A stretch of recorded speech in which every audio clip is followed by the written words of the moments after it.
Greetings, all you 99 percenters. This is your host, Dr. Jack Rasmus. This is Alternative Visions.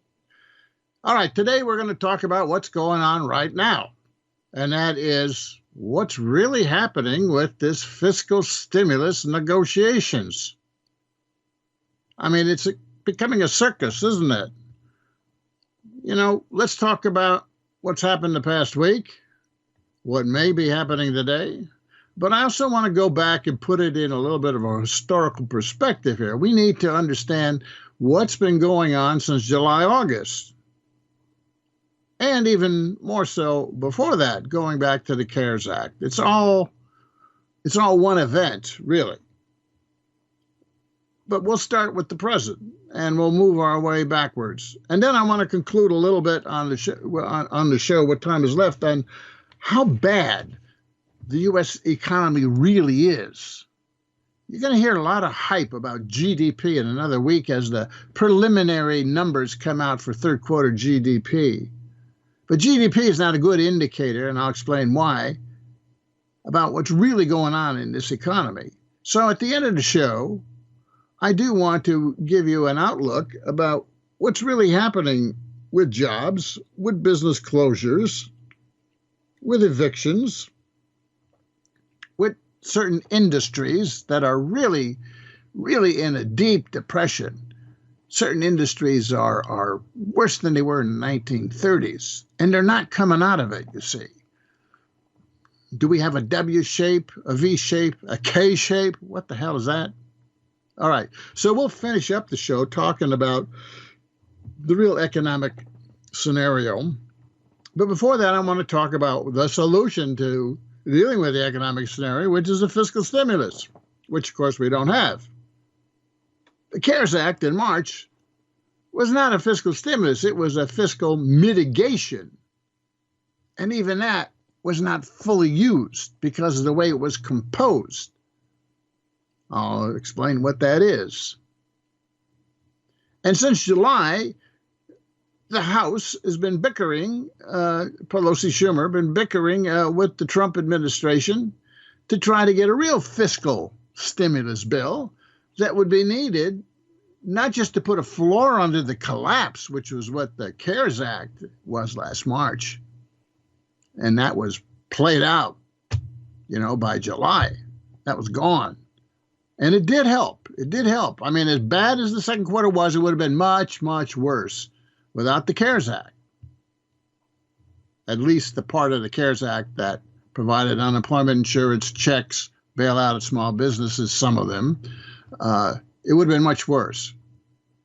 But it was just a mitigation bill, meaning, put a floor under this thing so it wouldn't be as bad. And then we'll get together and really provide a new stimulus. The CARES Act did not stimulate the economy. It prevented it from going lower. Now you needed a real stimulus in the second half, fiscal stimulus, meaning a government spending stimulus, not a tax cut fiscal stimulus, because tax cuts only get hoarded by businesses and investors, or sent offshore, or the money goes into financial asset markets by companies. They don't expand. Okay. So now they've been talking about a fiscal stimulus since July, and nothing's happened. Why? Well, that's the key thing to explain, isn't it? Especially this past week. Now, let's look at what happened this past week. After 3 months of no agreement, Trump says to his negotiator, Steve Mnuchin, Treasury Secretary, he says to him, look, get me a deal. which is kind of like, all right, maybe I'll negotiate, right? Maybe I'll move. You're going to get a deal. You're not going to go into negotiations and not move on your position, are you? No, get a deal means, okay, let's negotiate. So Mnuchin meets with Nancy Pelosi and Schumer behind the scenes, quietly, and they make some progress. Exactly what is not clear because it was all behind closed doors, but, it leaks out and you kind of get a sense that, okay, Pelosi was at 2.2 trillion and Mnuchin was at 1.6 trillion. Pelosi had come down from 3.4 trillion, which was the original HEROES Act, passed, by the way back in late May, when it was obvious the CARES Act was being spent. Yeah, they were ready to stimulate the economy. Look, I'm not a big fan of Democrats, but give credit where credit's due. It wasn't a bad bill. They were ready back there at the end of May. So Pelosi came down from 3.4 to 2.2. And Mnuchin came up from 1.5 to 1.6. You see, when you start in July, you have the HEROES Act, which is $3.4 trillion of stimulus.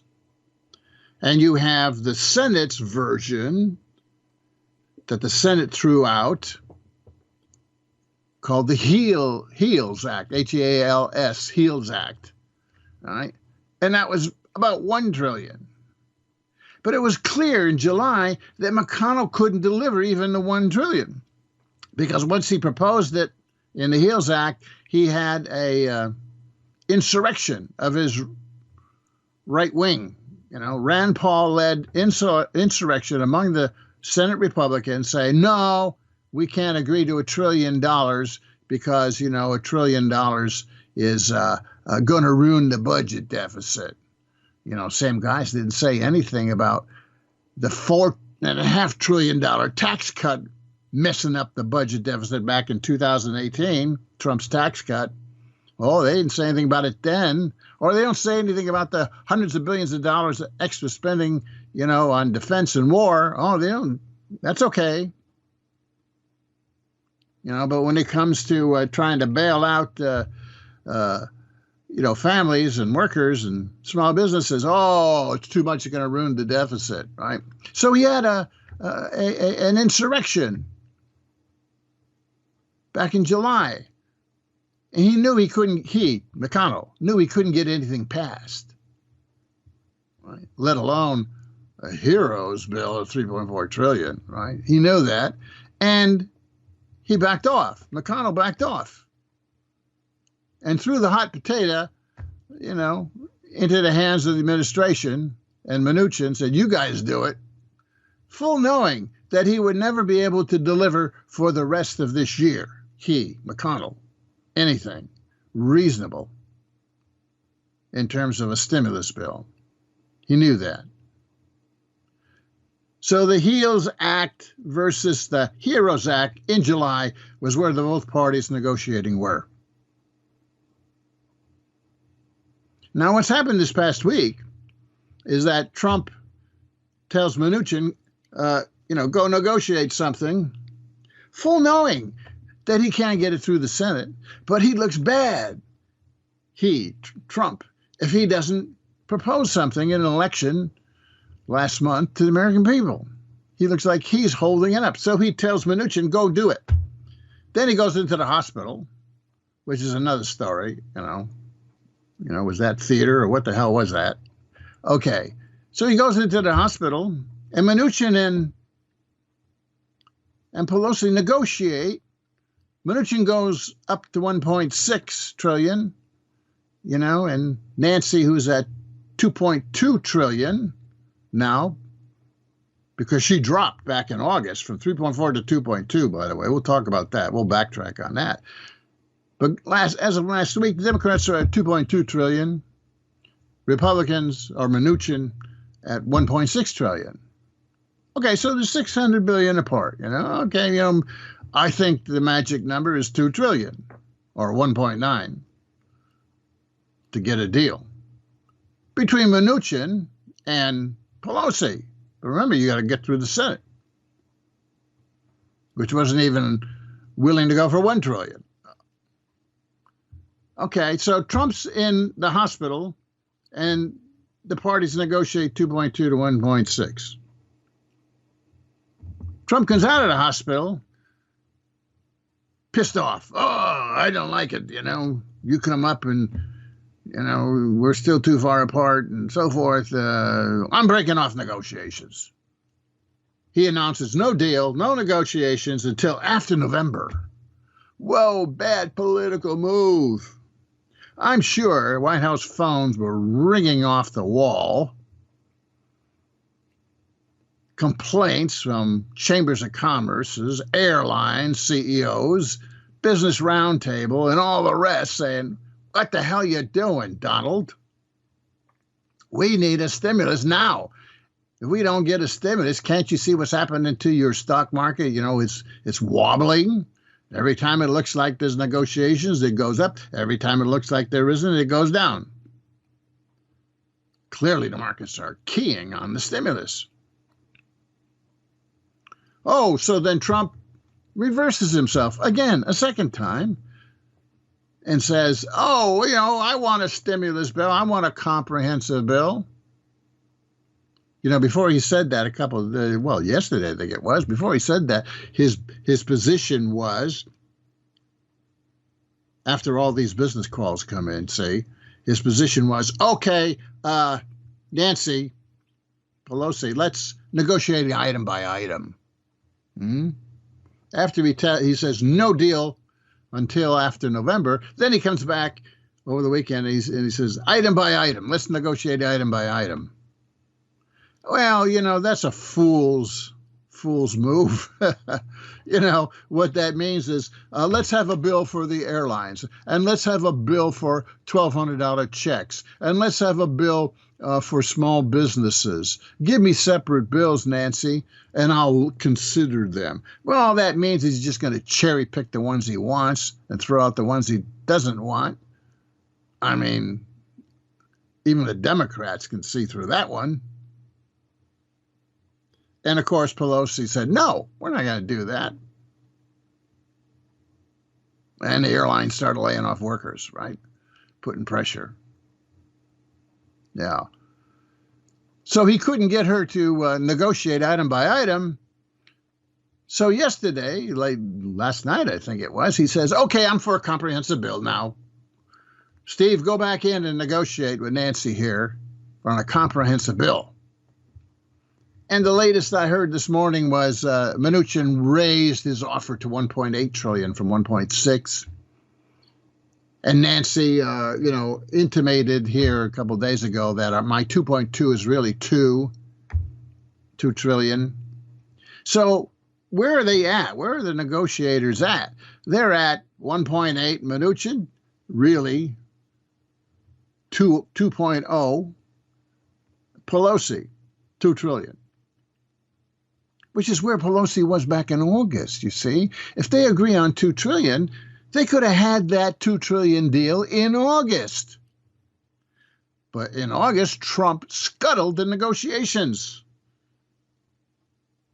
We've talked about that on the show, and it's probably worth reiterating in a summary here of negotiations since July, which I'll get to.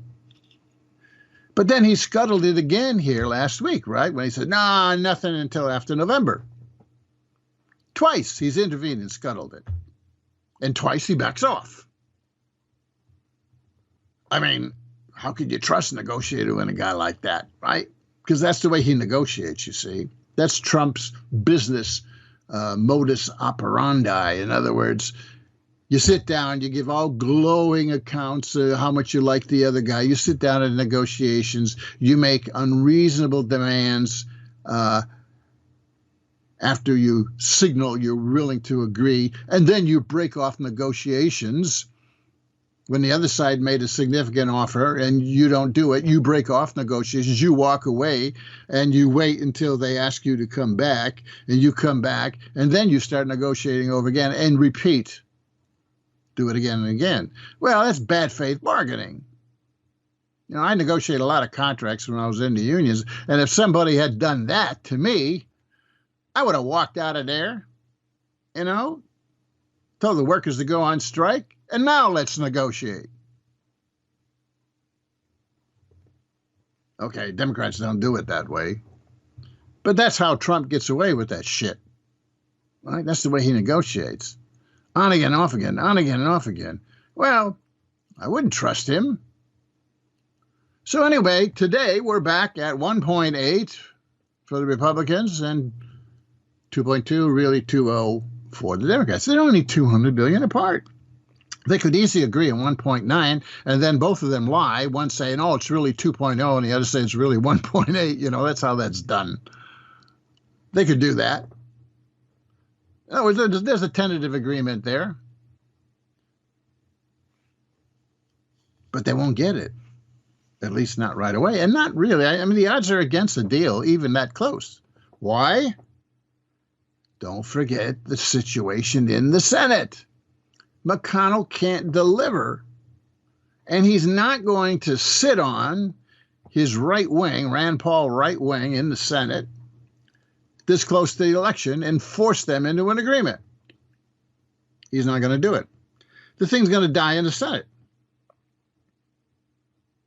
I predict, until after the elections. I don't even know what the hell they're going to do in a lame duck. The economy may be so bad that businesses, CEOs, and others will put so much pressure on these guys, they'll have to do something. If they don't get campaign contributions next time around. Okay. So why is Trump vacillating so much? Well, there's several possible reasons. One, I think, is just ego. Trump likes to be the big decider, you know, the art of the deal. He must see himself as the one who closed the deal. He wants his constituents, his red state buddies, to recognize, I'm the one who delivered it for you. He can't stand anyone else sharing the results of the deal. He can't stand Pelosi and Democrats getting some credit. I think that's one thing that's behind his vacillations, right? Another is he may just be panicking now because of the election, and it looks like the popular vote is going against him. That doesn't mean electoral vote will, electoral college, you know, but he must be a little worried. On again, off again. But I think the real reason here is the Senate situation. You know, he's between a rock and a hard place. If he doesn't propose and look like he's trying to get a comprehensive bill, right, that hurts him election-wise. It looks like he can't cut a deal. Looks like he's unstable, vacillating all the time. And it lets the Senate Republicans off the hook, right? On the other hand, if he says, okay, and we got a deal, subject now only to the Senate, well, that puts McConnell and Rand Paul behind the 8 ball, doesn't it? They don't look like they're the ones who are preventing a deal. Trump now, he's for a deal. Mnuchin and his buddy came to a conclusion here with Pelosi, Schumer, right? Okay, so Trump, gets the monkey off his back, but he throws it on the back of McConnell and the Senate, Republican Senate. And, he doesn't want to do that. Trump really doesn't want to put the Senate between a rock and a hard place, the Republicans in the Senate, because he wants them to move quickly and okay his Supreme Court nomination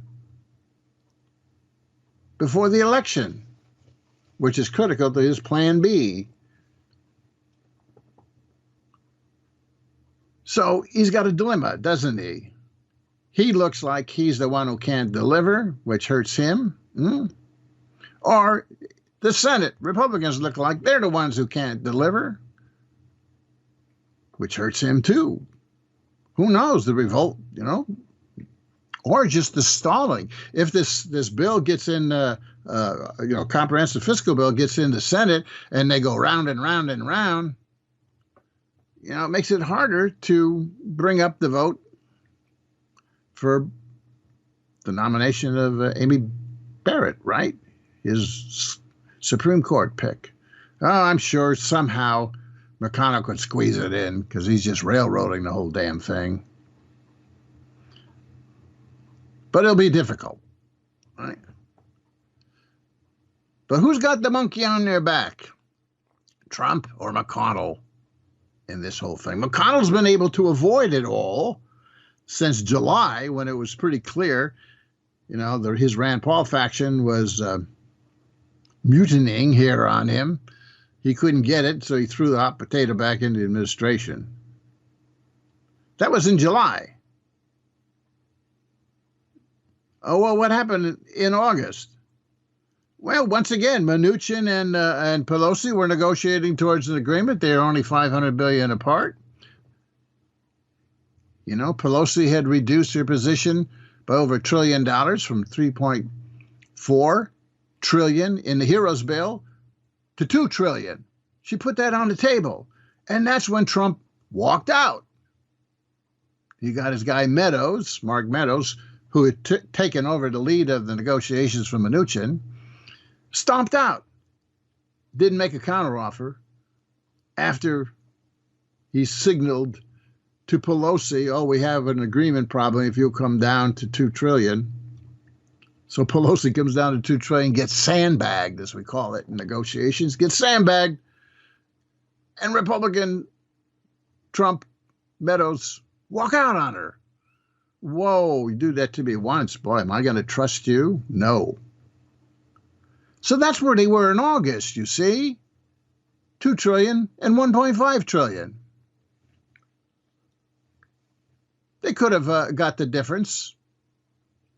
They could have come to agreement, but Trump didn't want an agreement. Why?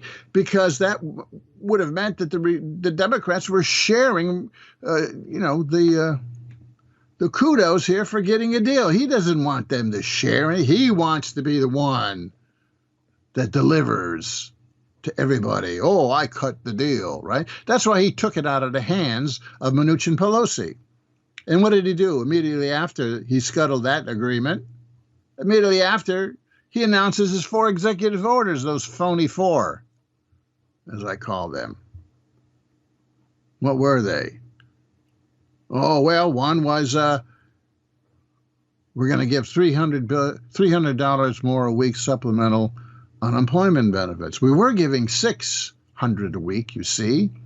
That kept everybody from being evicted from their rents and making their payments on their mortgages, right? Being able to survive under, that was a CARES Act provision. The $600 additional on top of whatever the state unemployment benefit was that you were getting. That kept the whole thing from collapsing for 3 months.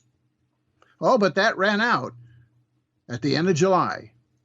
So Trump's first executive order was, instead of 600, you get 300.